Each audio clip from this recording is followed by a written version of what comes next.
Hello there. In mid-2010, in Singapore, a married woman accidentally met a man online. Their conversations quickly became intimate, and within just a month, they decided to meet in real life. They dated like lovers, going out to restaurants, enjoying stolen moments of passion. The man knew she was married, yet after only 2 weeks, they still decided to spend the night together in a hotel. However, what shocked her the most was the strange request her lover made. "Can your husband join us?" The question made the woman feel disgusted, and she immediately refused. Not long after, she cut off all contact, ending the affair, believing that everything would soon be forgotten. Little did she know that it was all a trap, one set up by her own husband. And this was only the beginning of an 8-year nightmare. So what exactly happened? This case shook Singapore, and due to strict privacy laws, the identities of those involved were kept confidential. Let's begin with a man named Jay, who was 43 years old at the time. In 2008, Jay was just 27, and his wife was a year younger. They had 4 beautiful daughters, and on the surface, they seemed like a normal, happy family. But beneath that respectable facade lurked a horrifying secret. Jay was an active member of an underground forum. On the surface, this forum discussed trending social issues, but beneath that was a hidden world filled with illicit activities. A year after getting married, Jay's wife became pregnant with their first child. This should have been a joyous occasion for their young family, but instead of focusing on his wife, Jay turned his attention to another woman. His infidelity was soon discovered, leaving his wife devastated. Yet, perhaps for the sake of the child she was carrying, she chose to forgive him. However, the pain never truly faded. From that moment on, whenever they argued, Jay's wife would bring up his betrayal in a fit of anger. Then one day, she said to him, "If you can cheat on me, then I can do the same." Her words pierced Jay like a knife. He became obsessed with the idea that his wife might actually betray him. As his paranoia grew, Jay decided to test her. He showed her a video featuring 2 men with 1 woman and asked what she thought about trying something like that. But instead of entertaining the idea, his wife was furious and disgusted. She lashed out at him, leaving Jay feeling humiliated and enraged. Unable to accept being looked down upon by his wife, Jay turned to his underground forum to vent. He complained that she was becoming distant, even suspecting she was having an affair with her superior at work. Underneath his post, numerous users responded with toxic advice. One suggestion in particular caught his attention: set up a sweet trap to make his wife fall into it herself, then he would never have to live in doubt again. In some countries, for a fee, one can hire a loyalty tester, someone who flirts, with a target online to see if they would stray. If the target gives in, the tester provides chat logs as proof to the client. However, these tests typically remain online, with no physical contact. But for Jay, that wasn't enough. He wanted to take things further. Through the forum, Jay met a man named O. They quickly bonded over their shared interest, discussing each other's romantic partners. O soon became Jay's ideal partner in crime for a special reason. He owned a BMW. Jay was obsessed with the idea that his wife was materialistic. Her ex-boyfriend had also driven a BMW, and Jay believed that if a man with a luxury car approached her, she would fall for him easily. So Jay agreed to let O seduce his wife. Jay personally provided O with his wife's contact information, instructing him to lure her in. Upon receiving the request, O immediately created a new social media account under the name Brad Cheng to approach Jay's wife. Having studied her well beforehand, O skillfully played on her emotions, using sweet words to earn her trust. Throughout the process, he regularly reported back to Jay, detailing every conversation. 1 month later, on August 17, 2010, O and Jay's wife met in person for the first time. They arranged a date at a park, enjoying a romantic dinner together. 2 weeks later, on September 2nd, they met again, this time in the East Coast area for lunch, before heading to a nearby hotel. Initially, O continued to report their meetings to Jay, but he omitted one crucial detail: they had spent the night together. Whether O genuinely developed feelings for Jay's wife or was simply playing his own game, it was unclear.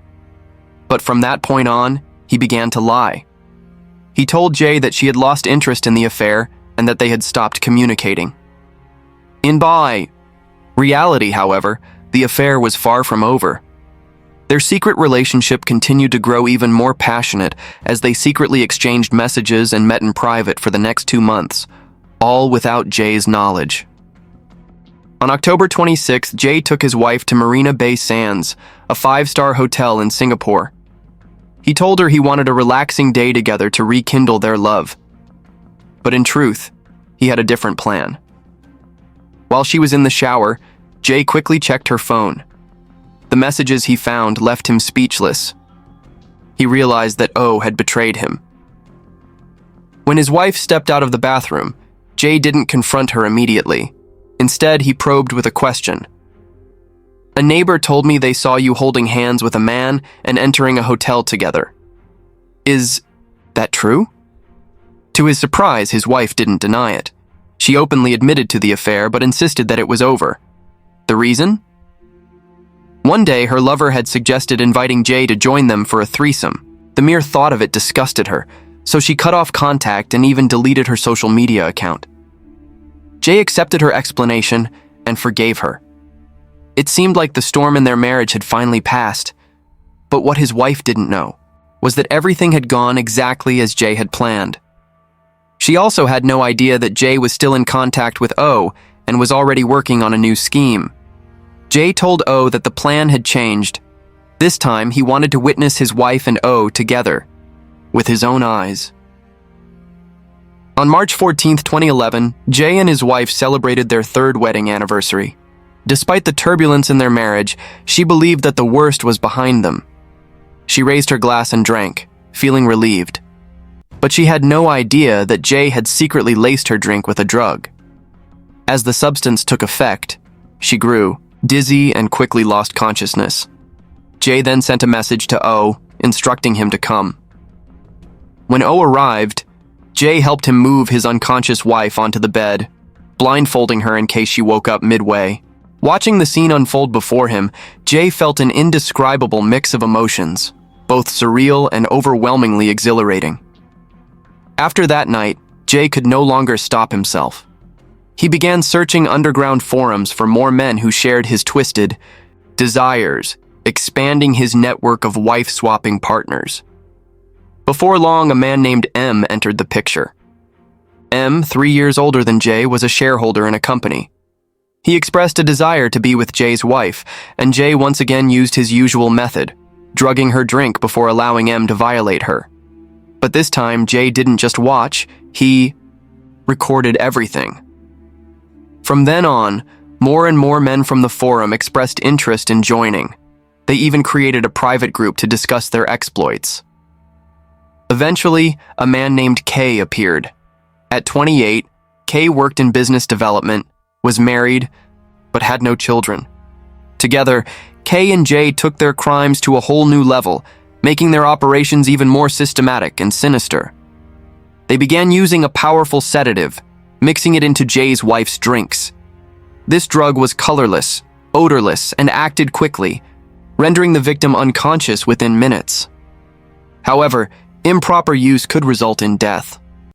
But to these depraved men, it was the perfect tool, because once their victims woke up, they would remember nothing. Jay and Kay even installed hidden cameras in the dark corners of their homes. They recorded their wives being assaulted to share the footage with each other and even live-streamed it for members of their group to watch. These women, in the very homes they believed to be their safest haven, became victims of the men they once trusted the most. On a day in 2010, Kay drugged his wife, covering her eyes before calling Jay over to assault her while he stood by, taking pictures. That same year, they repeated the act. This time, Jay assaulted Kay's wife. By February 2013, Jay's wife was feeling unwell on a special occasion. Pretending to care, Jay gave her medication, but his real intention was to render her unconscious.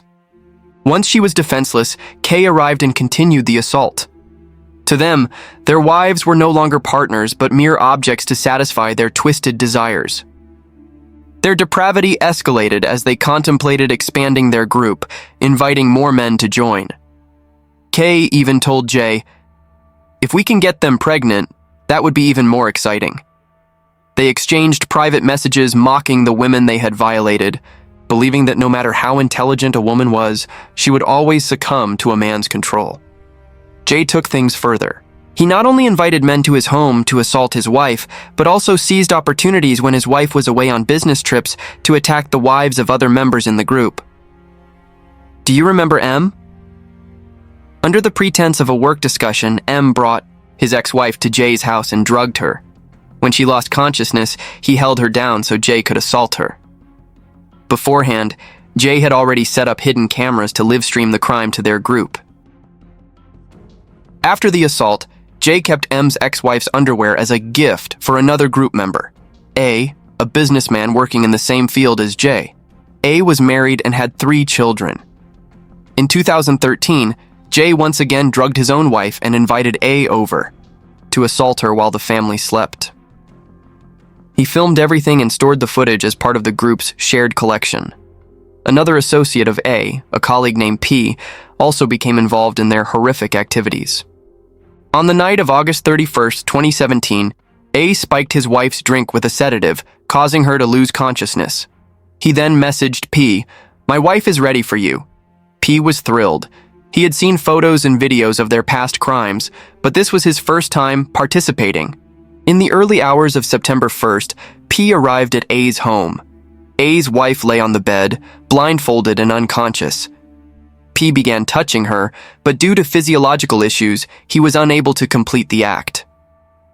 At that moment, A's wife suddenly regained consciousness. She ripped off her blindfold and was horrified to see a strange man standing over her. Panicking, P scrambled to grab his clothes and fled. After regaining her composure, A's wife immediately confronted her husband. Unable to deny the truth, A was forced to confess everything. Disgusted and enraged, she made both men write a full confession. Once exposed, the crimes, spanning 8 years, shocked the public.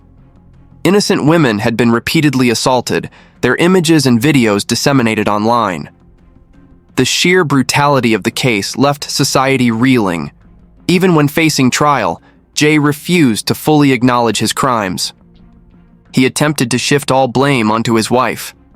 In court, he walked slowly, head bowed, as if burdened by deep remorse.